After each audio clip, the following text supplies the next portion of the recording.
Yup, Cfmoto, guys. Battle wagon in the back, Cfmoto in the front here. If you missed the last video, we did a really brief kind of overview on what the goal is with this machine. This is a secondary machine for the AdrenalineJunkieProd channel, and we got this thing so that we can stir things up, shake things up a little. This video today is gonna focus on a general overview of this machine. Full transparency, I don't know much about this thing yet.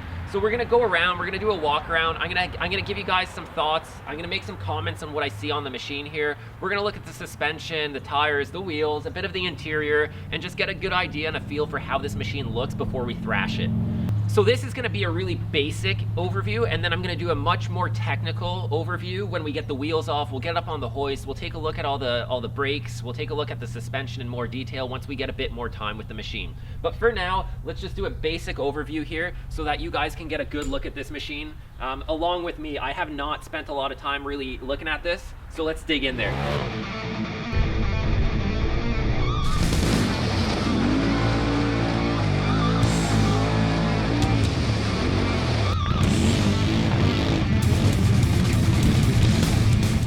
All right, so we'll start off with the front end here. We'll take a look at the suspension, we'll take a look at the wheels and the tires, and we'll get an idea of what we're dealing with here.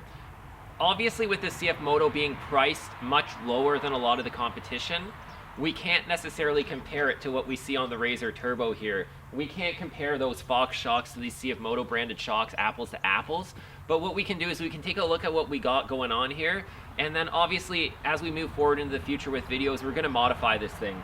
But the goal right now is just to see what our starting point is. All right, let's start off with the basics. So these machines come equipped with a 29-inch tire. It's a CST Stag, very similar to Maxxis Bighorn type tire, very similar to the tire tread pattern you'll see on most machines out of the factory. It's a 29-inch. It's the same size tire that came on my Razor Turbo when I got it in 2017. 9-inch width in the front, 11-inch width in the back, so it is a staggered setup, and it's on a 14-inch beadlock wheel from the factory. Pretty cool. So you get a beadlock right away. You don't have to upgrade your wheels. They're pretty decent looking wheels. I'm happy with them. And these tires, good enough tire to get you going and started. This tire it'll work pretty good everywhere. We will be upgrading tire size. We will be putting a more aggressive tire on it, but this will get us going and get us out on our first few rides. So the suspension is a standard double A-arm setup like you'll see on most machines. It's got a Cfmoto branded shock with adjustable rebound and dampening, which is pretty cool because even some of the other bigger brands don't give you both adjustability features. I don't know much about where these shocks are made, how serviceable they are, what the aftermarket support is like on them, but I have heard that there is options to improve the suspension on these shock-wise. So that's something we're gonna look into because my understanding from what a lot of people told me is one of the biggest issues, or not issues, but one of the biggest things I'm gonna notice about this machine versus what I've been used to over the last 3 Razors I've owned is how the suspension functions and kind of the adjustability and the range in the suspension. I'm used to some higher end suspension. The shocks are one of the most expensive parts of any of these vehicles, and it's not surprising that this is an area they've tried to cut a few corners and save some money in by self-branding a shock, not going to like a Fox or like a Walker Evans or something like that. The A-arms look like they're gusseted here, so that's pretty good with the A-arm gussets. They look like any stock A-arm would on most of the manufacturers. They are underbuilt. That A-arm probably can't sustain much of an impact. You've got your plastic guards on there. Once again, it's cool. It's one of those things they can tell you it comes with from the factory. Does it serve a real purpose? I would say this doesn't really do anything at all. It's not even protecting anything really. It's just there for looks. So with that being said, A-arms are probably going to be something on the list we'll upgrade because that's something most of us will upgrade on just about any machine. It's got a front sway bar in there from the factory, mounts to the lower A-arm here. I've heard good things about the axles actually. I've heard the axles on these machines out of the factory hold together pretty well, but we will do our own testing on that. The brakes, they do look a little smaller than some of the competition. I have heard that the braking on these things is by some considered to be a little bit weaker than it should be. Once again, it's just hearsay because you hear so much hate, you hear so much positivity, it's hard to know. So we're gonna test that. Right away looking at this thing though, the ball joints do look small. In the past, full disclosure, an issue I had in the past with these Cfmoto machines when we tried them out is broken ball joints and broken tie rod ends. So the tie rod ends and the tie rods do look beefier than they have in the past, so we'll have to just wait and see. All the A-arms are greasable by the looks of it in the front. They've got grease nipples on them so you can lube them up. The machine comes equipped from the factory with a 3,500 pound off-branded winch. It's not like a Warren or anything like that, or a super winch. It's just a house branded winch, but pretty cool because all these machines, everything you see on it, none of these are options. They all come with it. These bumpers like around here, the winch and the winch plate, all the plastic guards, the doors the way they are, the roof, all that comes with it. They've got turn signals. So it does have a few features that some of the other machines wouldn't have out of the box, and that is how they're attracting buyers, and I would say specifically newer buyers that are looking for value adds. It's how they can kind of tell you, well, you know, ours comes with a street legal kit. You don't have to spend $300 or $400 getting one in there. Depending on what state or where you ride, that could be a selling feature for you. They come with nice headlights. They've got an LED headlight like a lot of the competition as well. We'll test those out at night and see what they look like. They've got an integrated turn signal like I mentioned, so that's pretty cool. All right, so now we got the side profile. I'm gonna admit it right away. When I looked at this machine the first time, I thought it was hideous. It has grown on me. I think this machine has some potential. I think the front end looks pretty good. I think the side profile is not bad. They make inserts for the doors here, so I am gonna put a full door on it. We're gonna do that. And to me, the rear end is really where it seems lacking. It's almost like they kind of just threw in the towel and left it unfinished looking. But I think there is some places we can improve on. Overall, the styling's not terrible. It's got, you know, your standard kind of half door from the factory, which, I mean, some of the brands are now giving you a full door. I think if they're trying to add value, that would have been a cool place to do it. They could have given us a full door. Okay, let's address the elephant in the room. These weird ass looking torpedo tubes sticking off both sides of this machine. Who the heck approved this? No, they're not speakers. So many people have asked me, is that a speaker? It's not. This is the air filter intake. There's a frog skin in here, and on the other side is the CVT transmission air intake, also with like a frog skin. These just look funky, especially silver. They just stand out so much. I think we're gonna pull these off, and I think I might just color code them black for now, but supposedly there's a snorkel kit out for this thing that gets rid of these funky looking things, and I think these have to go. Like, to me, these are just, it becomes a focal point of the machine, and it just looks so silly to me. I'm sure a lot of you guys will agree. If you have, if you've got ideas or opinions on this machine, don't be shy. You're not gonna hurt my feelings. Leave your honest comments in the comments below. I'd love to hear what you guys think. I'd love to hear what you want us to do with modifications, what you think we can do to improve this thing's looks-wise. And if you own one, maybe some things you've run into, because like I said in the previous video, I'm going into this blind. I don't know much about this machine. Here we are behind the machine, and this is the most questionable part of the machine for me personally. When I first saw this, I'm like, is something missing? Because it just looks unfinished to me. With that being said though, it does seem to have a pretty functional kind of rear rack section here with some nice heavy duty, very basic, just welded on metal kind of mounts for like a ratchet strap or a bungee cord or anything else. It looks like they have some holes here for like some quick release system. I've been told that there's like cargo boxes from Cfmoto you can get that really do clean up the look of this machine. Right now, I know for a fact if we're gonna use this as a film rig and go out and ride with this thing for a day or two, then I need storage. So we're gonna look into storage options. If you know anything about that, leave me a comment below. I'd love to hear your options.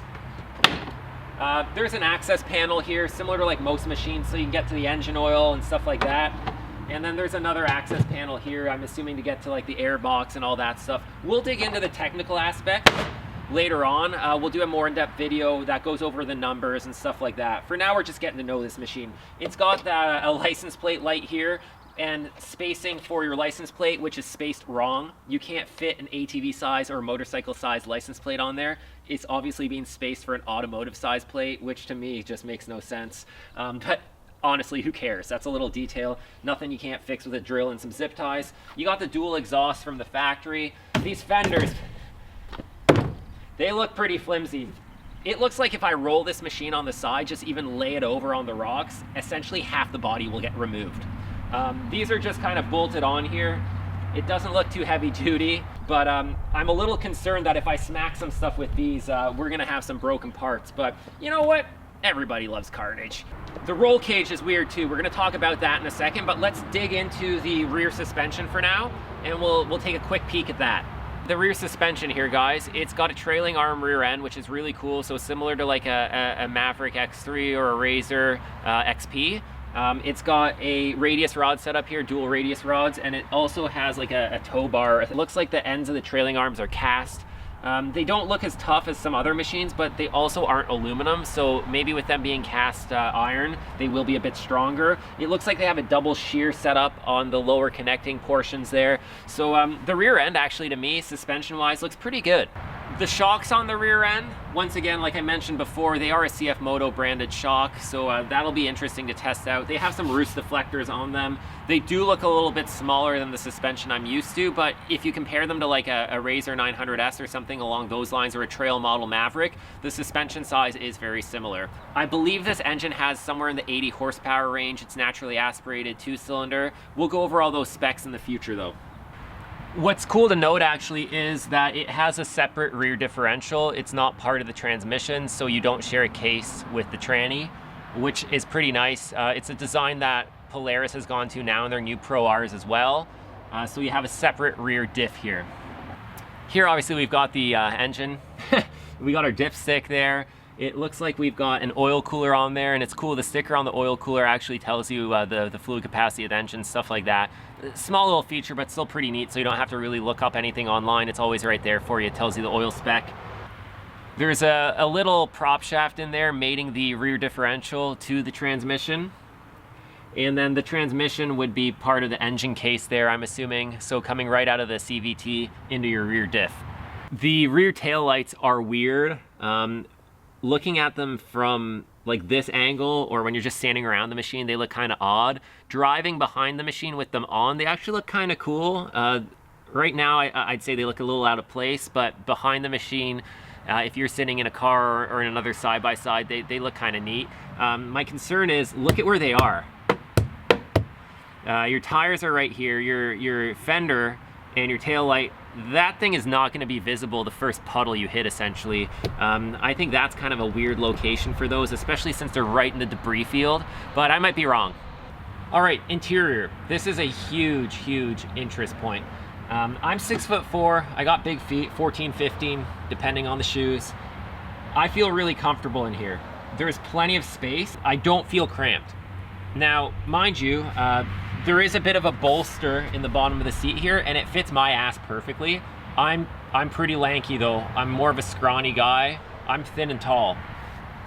If you're in that 300-pound range, for example, and you're on the thicker end of things, then I don't know how comfortable this seat would be for you. But for me, these hug me really well, and even if I was a little bit bigger, I'd feel comfortable in here. I do not feel cramped. The doors actually flare out nicely, so I have my elbow doesn't hit the door unless I really overextend. The steering wheel has a nice shape with a flat bottom to clear your legs, so that's good for a tall guy like me. And here it's cool, it's got an e-brake, actually a hand-operated e-brake, which you're starting to see on some of the other models as well. And then we obviously have our low, high, neutral, reverse park, nothing fancy there. It's the opposite of what you would see on a Razor. Everything's flipped. We've got our nice switch panel. The switches look good. I have to say, the fit and finish here is so much better than it used to be on the Cfmoto. This is one area I feel they've really improved in. The dashboard and the paint and the plastics and the sparkle in the orange, it all looks really nice. Headroom seems pretty good even with a helmet on for someone like me. I'm not going to be hitting the cage with my head. Honestly, I think the interior is pretty good. Here it looks like, I don't know what's going on there. I think it's just like a trim piece. That's not actually like a functional air intake or anything like that.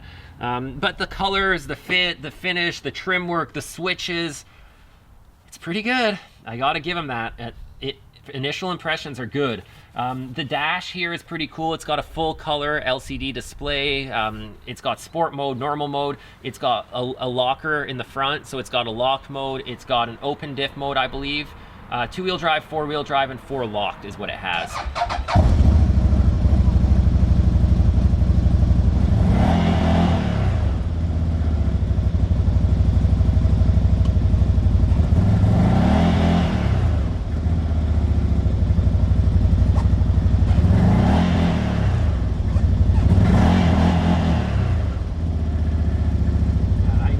happy.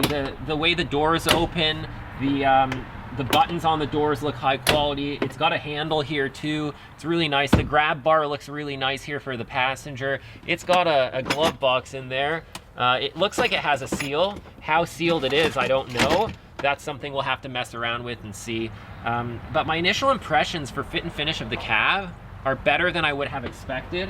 It's got some padding like on the sides here. So you're not gonna be bouncing off the cage. I don't see myself being uncomfortable here. We'll have to give the seats a bit of time. We'll see how they work. Hopefully they don't soak and hold water. In the past on some of the older machines, even the Polaris and the Can-Ams, the seat foam would like soak up water and be like sitting on a wet sponge. These look like they're covered in a pretty good marine grade vinyl.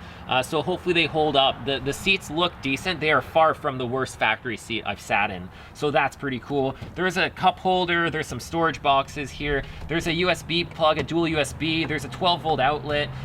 It's got everything you would expect in a machine like this. It comes with a standard 3-point seat belt. So it doesn't come with like a retractable harness or a 4-point harness. But it seems only the higher end models are coming with that. The seats are cut out though with the locations for a harness. I'm gonna argue that the cutouts are a little small, so depending on which harness you run, it could rub quite a bit. But overall, I'm pleasantly surprised with the cabin feel. Even the doors here, actually, if you can see, they're all trimmed off nicely. There is the fit and finish seems really decent. So we'll see how it holds up, because these are one of those things, we'll see how it weathers. And based on some riding and how easy it is to wash, we'll reevaluate that moving forward. I think we've gone over pretty much everything. I just want to point out again, the paint, the plastic quality, it looks really nice. The sparkle in the paint, the finish looks good. That's one of the things I really noticed that they had improved on, is that quality feel in comparison to what they used to offer. So let's see what's under the hood here. Hood comes off nice and easy. Battery right there. That's actually really interesting. I'm surprised to see the battery mounted up there. A lot of weight up high there, but a nice direct mount point for all your accessories straight to the battery. We'll end up putting a fuse block in here probably. They have their main fuse and relay block up here. Really nice. It's better than under the seat, way higher up. It's not often you're sitting in water this high, whereas some of the other brands run these under the driver's seat or the passenger seat, and they're always submersed underwater if you're into mudding and stuff like that.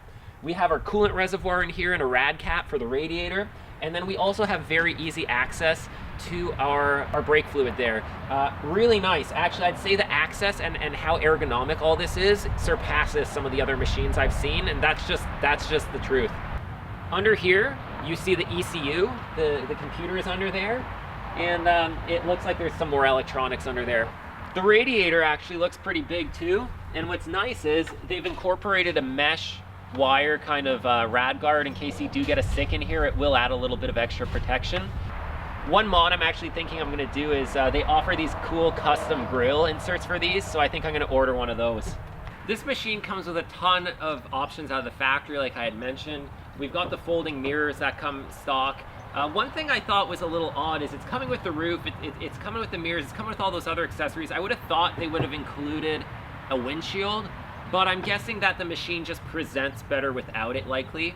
But we'll likely end up running a quarter windshield or something like that. And I know they do have options for like a full windshield. I don't know if anyone's making a glass windshield with a wiper for these yet, but I'm gonna say that the aftermarket is starting to show more interest in these machines, which was also a large deciding factor of why we got this unit. It's gonna be cool to see the aftermarket catch up and see what kind of accessories we can get for this unit moving into the future. One more thing I want to address before we close off is this roll cage. I don't know who designed this roll cage. I don't know how good it works. I don't plan on testing it anytime soon, but it's funky looking. This roll cage looks weird, the way it flares out, the way the tubes are bent. But you know what? My guess was they were trying for something different here. This brand and other, I don't know how to put this nicely, it's not an off-brand because it's been around for a long time. but I would call it a smaller brand. Cfmoto is still kind of blossoming into what they're going to be.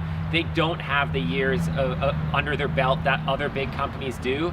They are not a company that pushes R&D. They're not innovators in that sense. This is a brand that's come into the market looking for a piece of the cake. They're looking for a market share. It's evident that they're not looking to be the leader. It's just a realistic assessment. They want to get in there. They have something to offer. They've identified a market share that they want to hit. There's a lot of people shopping around in this price point for a machine like this, but the styling, I think, is an area where they could kind of say, hey, look, this is ours. They've done something different. They've taken a chance.